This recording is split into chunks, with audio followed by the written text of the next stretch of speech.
Anis tumbuh di sebuah desa kecil di Jawa Tengah, tepatnya di lereng Gunung Merapi. Rumahnya sederhana, dibangun dari kayu dan bambu, dengan halaman luas yang dipenuhi tanaman sayuran hasil bercocok tanam ibunya. Ayahnya seorang petani yang gigih, meskipun penghasilannya tidak selalu mencukupi. Meski begitu, keluarga mereka hidup harmonis, penuh cinta dan nilai-nilai luhur yang ditanamkan sejak kecil. Sejak kecil, Anis dikenal sebagai anak yang polos dan pendiam. Ia jarang bermain jauh dari rumah, lebih suka membantu ibunya memasak atau merawat adik-adiknya. Sekolahnya hanya sampai SMP karena keterbatasan biaya. Namun ia tetap rajin belajar lewat buku-buku pinjaman dari gurunya. Keingintahuannya besar, tapi dunia luar masih asing baginya. Kehidupannya mulai berubah ketika ayahnya terserang penyakit jantung yang membuatnya tak bisa lagi bekerja di sawah.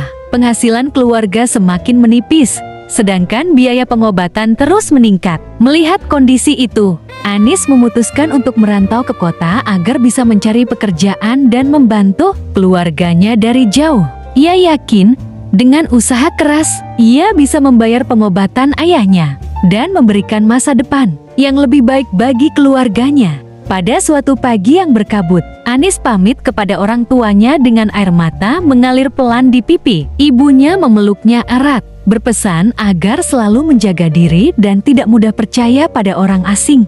Ayahnya, meskipun lemah, sempat menyentuh kepala Anis dengan tangan gemetarnya, mendoakan keselamatan putrinya. Dengan ransel kecil dan uang cukup untuk tiket bus, Anis meninggalkan desa menuju dunia baru yang belum pernah ia kenal. Perjalanan menuju kota di Jawa Timur terasa begitu panjang. Setiap kali bus berhenti, Anis melihat gedung-gedung tinggi, mobil-mobil yang ramai, dan keramaian yang tidak pernah ada di desanya. Hatinya campur aduk antara takut dan semangat. Ia tahu hidupnya akan berubah, tapi ia belum tahu betapa besar perubahan itu akan menghantam dirinya. Setelah tiba di kota, Anis tinggal bersama sepupunya yang sudah lebih dulu merantau.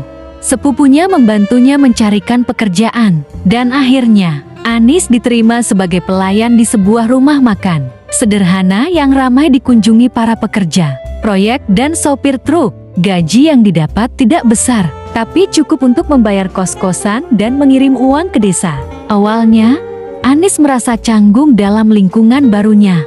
Suara dering kasir, aroma masakan yang menyengat, dan gerak-gerik pelanggan yang cepat membuatnya kewalahan. Ia sering salah memesan, tertukar nama menu, dan bahkan pernah menumpahkan minuman ke pakaian pelanggan. Namun, ia tidak menyerah. Setiap hari ia belajar, setiap malam ia menangis diam-diam.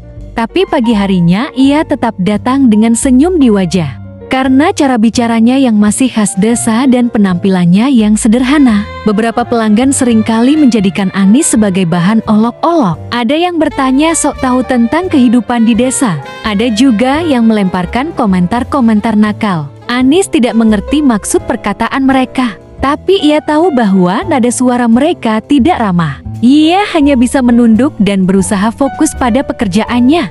Meski begitu, ada juga pelanggan yang baik hati. Seorang wanita tua sering mampir dan memesan bubur hangat, lalu memberikan tips yang cukup besar sambil tersenyum ramah. Wanita itu kadang menyemangati Anis, berkata bahwa semua orang pasti pernah merasa seperti ikan kecil di lautan besar. Tapi jika sabar dan tekun, ia akan belajar berenang sendiri. Anis mencoba menikmati hidup barunya. Ia berharap suatu hari nanti, ia bisa pulang ke desa dengan kepala tegak, membawa uang yang cukup untuk mengobati ayahnya dan membahagiakan keluarga. Tapi ia tidak tahu bahwa perkenalan pertama dengan Heru akan mengubah segalanya. Heru pertama kali datang ke rumah makan saat cuaca sedang hujan deras. Tubuhnya besar dan berotot, lengannya penuh tato, dan tatapan matanya tajam seperti pisau. Ia memesan mie goreng spesial dan teh manis hangat, lalu duduk di pojok ruangan sambil memandangi sekeliling dengan tatapan dingin. Saat Anis mengantarkan pesanan, ia menyapanya dengan suara rendah, "Kamu kerja di sini aja." Anis hanya mengangguk singkat, tidak berani menatap matanya terlalu lama. Ia merasa tidak nyaman dengan caranya menatap, tapi Heru tampak tidak peduli. Ia mengulurkan uang tip yang cukup besar, lalu berkata, lain kali kamu layani aku lagi ya." Anis langsung pergi, berusaha mengabaikan rasa tidak nyaman yang menjalar di tubuhnya. Beberapa hari kemudian, Hero kembali, dan seterusnya. Setiap kali datang, ia memesan tempat yang sama, memesan makanan yang sama. Lama-lama, ia mulai bertanya lebih personal, dan memastikan Anis yang melayaninya. "Kamu tinggal di mana? Kamu punya pacar? Siapa yang ngurus kamu di sini?" Pertanyaan-pertanyaan itu membuat Anis gelisah, tapi ia tak punya keberanian untuk menolak. Suatu sore, setelah jam kerja usai, Hero menunggu Anis di luar rumah makan. Ia menawarkan tumpangan pulang. Katanya karena khawatir Anis pulang sendirian. Di perjalanan, Anis ragu.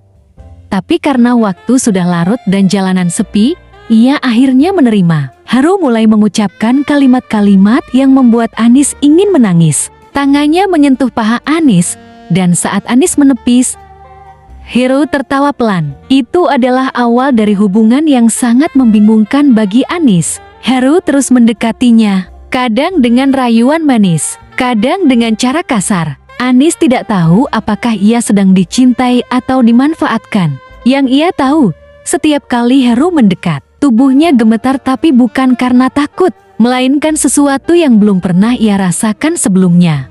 Hero mulai membawa Anis ke tempat-tempat yang tidak biasa. Hotel murah, kamar kosong temannya, bahkan mobilnya yang parkir di pinggir jalan. Di sanalah hubungan mereka semakin intim.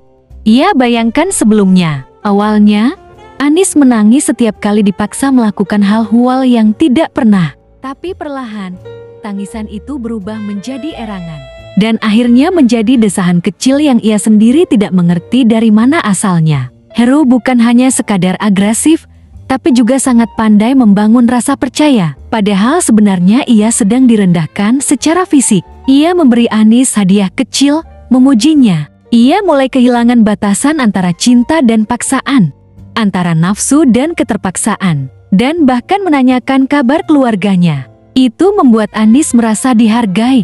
Saat Hero tidak datang selama beberapa hari, Anis mulai merindukan sentuhannya. Ia merasa tubuhnya gelisah, seperti kekurangan sesuatu yang penting. Rasa malu dan rasa ingin terus dekat bercampur jadi satu. Ketika Hero akhirnya datang lagi, Anis tidak menolak saat diajak ke hotel. Bahkan, ia memegang tangannya sendiri dan membiarkan dirinya dibawa pergi. Hubungan mereka terus berlangsung dalam gelap. Tak ada janji, tak ada status, hanya pertemuan demi pertemuan yang semakin liar. Anis mulai kehilangan pegangan moral yang dulu selalu ia junjung tinggi. Ia tidak lagi merasa bersalah, bahkan mulai menikmati apa yang dilakukan bersama Hero. Padahal, ia tidak sadar bahwa ia sedang menjadi korban manipulasi emosi dan dorongan seksual yang ekstrem. Dalam hati kecilnya, Anis masih merasa ada yang salah. Tapi suara itu semakin kecil ditelan rasa nikmat dan rasa disayang yang palsu. Ia tidak tahu bahwa ia sedang berjalan menuju jurang yang lebih dalam. Dan Robit adalah langkah berikutnya dalam kejatuhannya. Setelah beberapa bulan menjalin hubungan dengan Hero, Anis mulai berubah secara drastis. Ia tidak lagi malu-malu saat diajak pria lain. Bahkan mulai mencari-cari alasan untuk pulang malam. Senyumnya berubah, lebih menggoda. Tatapan matanya lebih tajam. Dan caranya berbicara lebih percaya diri meskipun terkadang terkesan vulgar. Rasa butuh akan sentuhan fisik menjadi obsesi baginya. Setiap hari, ia merasa tubuhnya seperti haus akan pelukan dan belayan. Ia mulai mengenal arti gairah yang sebelumnya asing baginya. Ia tidak lagi menolak ajakan pria tamu rumah makan. Bahkan rela bolak-balik ke kamar hotel hanya untuk puas sesaat. Ia mulai menghabiskan waktu dengan pria-pria baru. Ada yang lebih tua, ada yang lebih muda. Semua yang menawarkan hubungan intim, ia terima. Ia merasa hidupnya lebih hidup saat bersama mereka. Meskipun setelahnya ia merasa kosong dan tidak berarti. Tapi rasa itu cepat hilang saat pria baru muncul. Anis tidak lagi memiliki standar.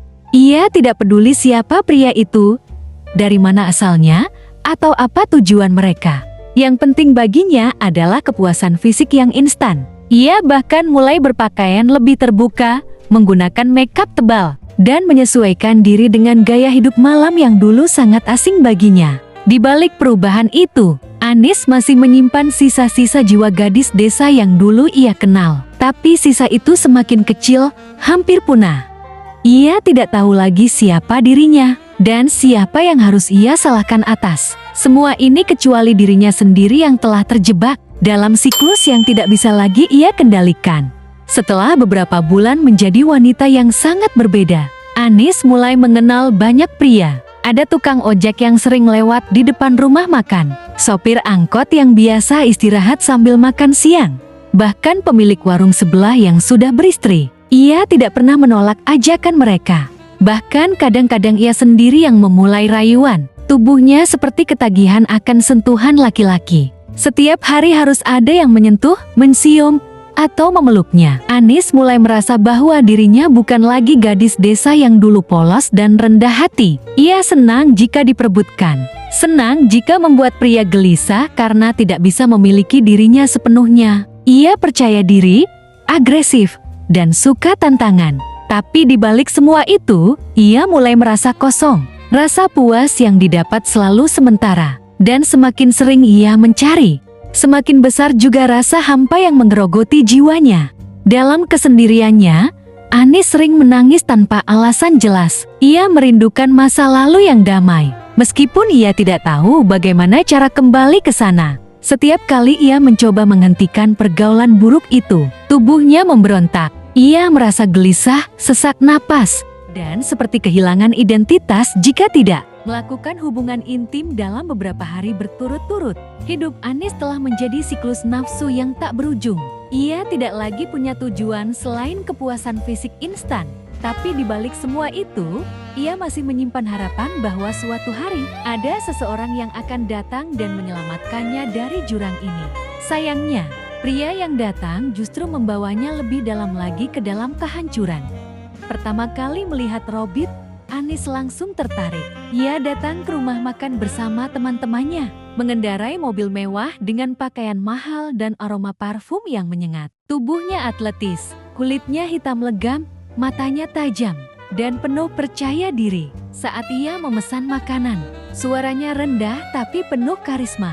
Semua orang di sekelilingnya tampak menghormati. Saat itulah Robit pertama kali menatap Anis. Tatapan itu membuatnya gemetar. Bukan karena takut, tapi karena ada dorongan kuat di dalam dirinya yang ingin diketahui lebih jauh oleh pria itu.